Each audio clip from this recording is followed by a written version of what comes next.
Well, the Pentagon is dealing with a big scandal this morning, one that affects gays, straights, men, and women serving in uniform. And it involves allegations of hazing, some of it graphic and demeaning. Carol Costello joins us now live in Washington. And Carol, some people say that the bigger tragedy is that no one is being held accountable for the alleged abuses. You're right. Pennsylvania Congressman Sestak is saying just that. He calls this unit a rogue unit.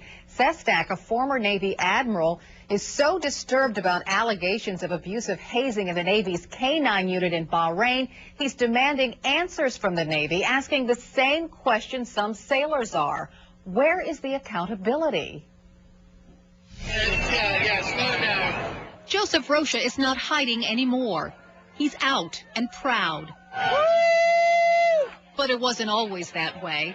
Rocha's journey to Washington's Gay Rights March has been painful, thanks, he says, to a stint in the Navy. I could not wrap my head around the degradation and the barbarity of it. Rocha was 18 in 2005 when he joined the Navy's K-9 unit in Bahrain. He played by the military's rules and kept his sexual orientation under wraps. But even though, he says, no one in his unit knew he was gay, he still suffered because of something the Navy has long outlawed: hazing. I was ordered to get on my knees, pretend to have oral sex with another service member.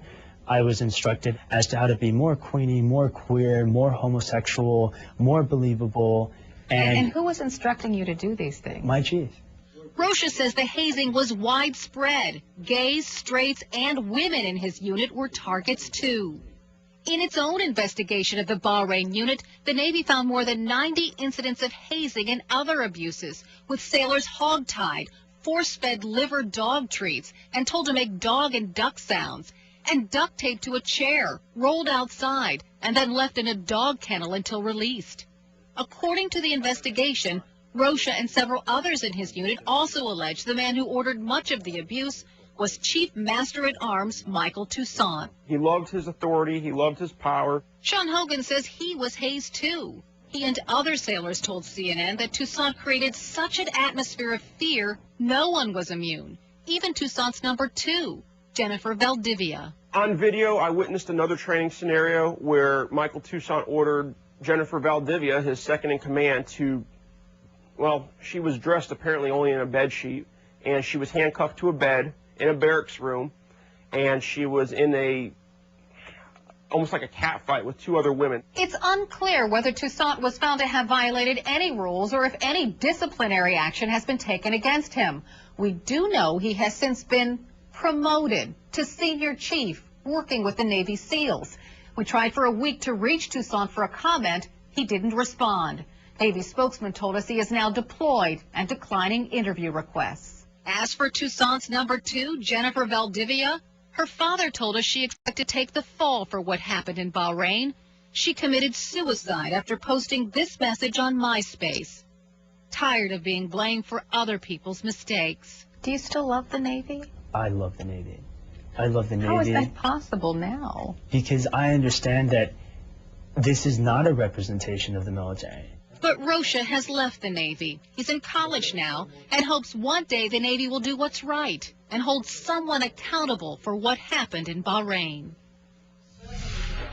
Rocha believes the don't ask, don't tell policy is in part responsible for creating a climate within the military that allows such abuses to go unpunished. The Navy is now reviewing actions taken since its 2000 investigation, telling CNN, quote, "The incident that occurred within the military working dog division does not reflect who we are as a Navy." John? Pretty extraordinary, Carol, when you look at the allegations out there and you think that no one's been held accountable. How does that happen? Well, that's what Congressman Sestak wants to know. He says, how is it possible that no one is held accountable for this? This should not go on in the Navy ever. He believes this is a rare incident, but he says someone needs to be held accountable. He wants to know what happened. He's expecting a report from the Navy within a couple weeks. Of course, when he gets that report, we'll share it with you. All right, looking forward to that. Carol Costello for us this morning. Carol, thanks so much. And still ahead.